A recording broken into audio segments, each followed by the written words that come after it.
বিভিন্ন জরিপ বলছে পুরুষরা যে পরিমাণ তালাক দিয়ে থাকে, মেয়েরা ডিভোর্স লেটার পাঠিয়ে থাকে, বিবাহ বিচ্ছেদ ঘটায় থাকে মেয়েদের পক্ষ থেকে, তার চাইতে অনেক গুণ বেশি, পুরুষের চাইতে মেয়েরা অনেক গুণ বেশি ডিভোর্স লেটার পাঠিয়ে থাকে, বিবাহ বিচ্ছেদের উদ্যোগ নিয়ে থাকে। এখন প্রশ্ন হলো, ইসলামী শরিয়ার দৃষ্টিতে মেয়েরা তালাক দিলে স্বামীকে তালাক হবে নাকি হবে না?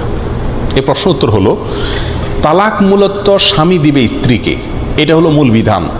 আল্লাহ সুবহানাহু ওয়া তাআলা কোরআন কারীমে বলেছেন, ইয়া আইয়ুহান নবী ইযা তাল্লাকতুমুন নিসা, হে নবী, যখন আপনি বা আপনারা পুরুষেরা যখন তালাক দিবেন মেয়েদেরকে, তাহলে বোঝা গেল মেয়েদেরকে তালাক দিবে পুরুষেরা। এবং বিভিন্ন সাহাবায়ে কেরাম থেকে বর্ণিত আছে একটি হাদিস, তারা বলেছেন আত-তালাকু বির-রিজালি ওয়াল ইদ্দাতু বিন-নিসা, তালাক দিবে পুরুষেরা আর ইদ্যত পালন করবে মহিলারা। তাহলে তালাক দিবে মূলত পুরুষেরা, এটা হলো মূল বিধান।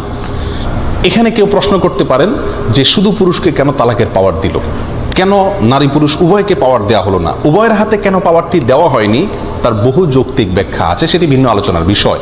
কিন্তু পুরুষের হাতে তালাকের অধিকার ইসলামী শরীয়ত দিয়েছে, এর মানে এই নয় যে একজন মেয়ে তার স্বামী খারাপ হলেও যেহেতু বিবাহ বিচ্ছেদের কোনো ব্যবস্থা বা তালাকের ব্যবস্থা তার হাতে নাই, এই জন্য সে সারা জীবন জুলুমের শিকার হবে, ব্যাপারটি এমন না। কারণ বিবাহ বিচ্ছেদের জন্য তাকে শরীয়ত খোলার ব্যবস্থা রেখেছে, তালাকের বিকল্প, আদালতে শরণাপন্ন হওয়ার ব্যবস্থা রেখেছে, এবং আরেকটি বিষয় রেখেছে যেটাকে বলা হয় তালাকের তাফউইজ।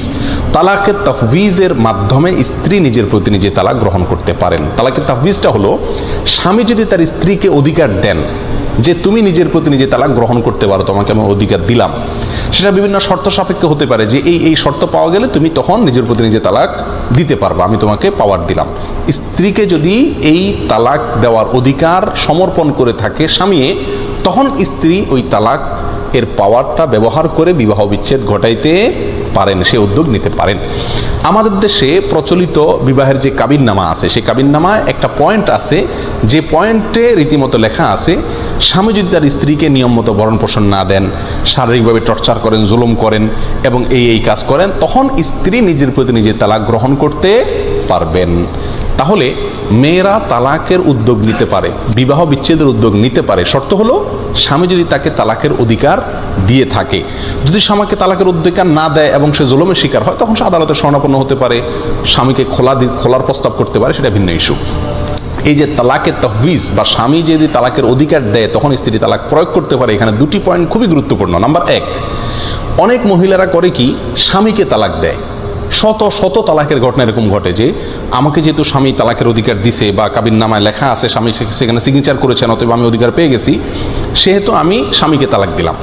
কিয়ামত পর্যন্ত যদি স্ত্রী স্বামীকে তালাক দেয় তাহলে কি হবে না? তালাক হবে না, কারণ তালাক পতিত হওয়ার পাত্র স্বামী নন, তালাক পতিত হওয়ার পাত্র হলেন স্ত্রী। অতএব স্ত্রী যদি বলেন আমি তালাক গ্রহণ করলাম, তখন তালাক পতিত হবে। যদি স্বামীকে তালাক দিলাম বলে, তাহলে কি হবে না? তালাক হবে না। এক। নাম্বার দুই, যেই শর্তে তাকে তালাকের অধিকার দেওয়া হয়েছে সেই শর্ত পাওয়া যেতে হবে। মনে চাইলো আর তালাক দিয়ে চলে গেলাম, ব্যাপারটা এরকম না। কাবিননামায় যে শর্ত আছে, অথবা স্বামী আপনাকে স্ত্রীকে যে শর্তে তালাকের অধিকার দিয়েছেন সেই শর্তগুলো যদি পাওয়া যায়, তখন স্ত্রী নিজের প্রতি নিজে তালাক গ্রহণ করতে পারেন, এবং এর মাধ্যমে কি হবে? বিবাহ সম্পর্ক বিচ্ছিন্ন হয়ে যাবে। তাহলে মেয়েরাও তালাকের অধিকার প্রয়োগ করতে পারেন যদি স্বামী তাকে তালাকের অধিকার দিয়ে থাকে। যদি না দেয়, তাহলে সারা জীবন তালাক দেখ বা নেক, তাতে কি হবে না? তালাক পতিত হবে না।